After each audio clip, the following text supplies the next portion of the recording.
वह लड़का 10-12 साल का होगा। स्कूल से आते ही उसने अपनी बैग को फेंका और अपनी माँ से झगड़ने लगा, तुम मेरे स्कूल में क्यों आई? माँ ने कहा, बेटा तुम्हारे लंच बॉक्स में चटनी रखना भूल गई थी और तुम टिफ़िन लेकर स्कूल चले गए थे। बेटा बोला, लेकिन तुम इतना नहीं जानती, तुम काणी हो, तुम्हारे पास केवल एक ही आँख है। तुम्हारे जाने के बाद सब मुझसे कहने लगे कि तेरी माँ तो काणी है। सब हंस रहे थे और मेरा मजाक उड़ा रहे थे। बेटा बोला, मैं आज नहीं खाऊंगा। माँ बोली, बेटा दोबारा तुम्हारे स्कूल में नहीं आऊँगी, खा लो।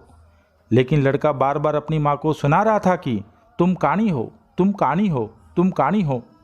माँ इस जहर को शंकर की भांति पी गई और अपने बालक से बहुत प्रेम किया। गांव में जाकर माँ ने अपने बेटे को पढ़ाया। बेटा स्कूल में प्रथम आया। शैक्षणिक संस्थान ने उसके सम्मान में स्कूल में कार्यक्रम का आयोजन किया। लड़का तैयार हो गया और स्कूल के लिए निकल गया। माँ ने कहा, बेटा मैं आऊँ या नहीं? लड़के ने कहा, तुम काणी हो, और इतना कहकर वह चला गया। अपने बेटे के यह शब्द सुनकर माँ का कलेजा फटने को आया, लेकिन उस बुद्धिमान युवक को अपने माँ का दिल नहीं दिखाई दिया। माँ रो रही थी, उससे रहा नहीं गया और वह अपने बेटे का कार्यक्रम देखने के लिए स्कूल में चली गई और सबसे आखिर में खड़ी रही। लड़के को हार पहनते देख वह रोने लगी। लड़का घर आया। माँ ने कहा, बेटा मैं तुम्हारे स्कूल में आई थी तुम्हारा सम्मान देखने।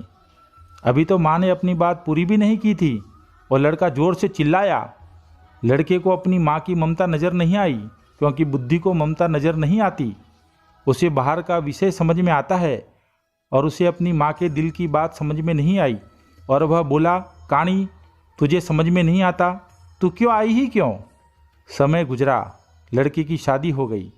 उसकी पत्नी ने कहा, अड़ोस पड़ोस के लोग मुझसे कहते हैं कि तुम्हारी सास तो काणी है, मुझसे यह सहन नहीं होता है। और एक दिन लड़के ने अपनी माँ से कहा, तू काणी है इसलिए हम शहर रहने जा रहे हैं। जन्म देने वाली, लोगों के झूठे बर्तन मांझ के बड़े करने वाली, खुद का मंगलसूत्र और सोने के गहने बेचकर पढ़ाने वाली माँ को दोनों ने अकेला छोड़कर शहर चले जाते हैं। करीब 7 साल बीत गए होंगे। एक दिन माँ की तबीयत खराब हो जाती है। माँ सोचती है कि एक दिन मैं चली जाऊंगी, लेकिन सब कहते हैं कि परी जैसी पौत्री है और राजकुंवर जैसा पौत्र है। यह सुनकर मुझे अपने पोता पोती को देखने की इच्छा हुई। तभी बहू और बेटे का दिल चीर देने वाला शब्द याद आया कि तू काणी है। वह रुक गई। माँ ने 3-4 दिन रो रो कर निकाले, पर उससे रहा नहीं गया और वह अपने बेटे के पास शहर में जाने निकल पड़ी। अपने बेटे के घर पहुंचते ही अपने पोता पोती को खेलते देख उन्हें गोद में उठाने के लिए वह दौड़ पड़ी। तभी उसकी बहू ने कहा, हाथ मत लगाना। तभी उसका लड़का आया और गुस्से से बोला, काणी तू क्यों आई है? चली जा। सुनाने का काम दिमाग करता है, बुद्धि करती है, लेकिन किसी के बोले गए कटु वचनों को सुन लेने का काम प्रेम करता है, हृदय करता है। माँ अपने आंसुओं को रोक कर जैसे तैसे करके वापस अपने गांव आ गई। कुछ दिनों के बाद गांव के मुखी ने शहर में रहते हुए उसके लड़के को फ़ोन करके कहा कि तुम्हारी माँ अब कुछ दिन की मेहमान है। मुखिया की शर्म में वह लड़का अपनी माँ से मिलने के लिए शहर से गांव निकल गया, लेकिन वह मन में बहुत ही क्रोधित हो गया था और बोला, काणी मर जाए तो अच्छा है।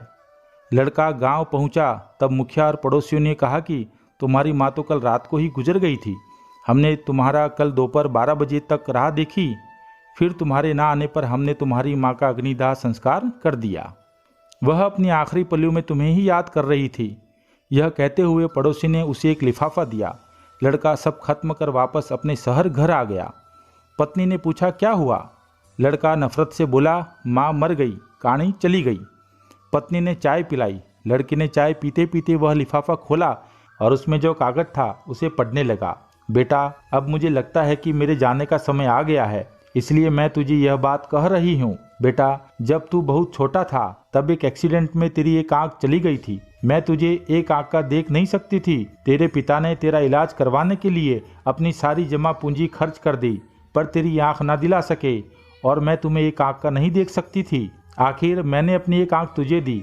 तेरी दूसरी आंख देखकर मेरी एक आंख में खुशी के आंसू आते थे।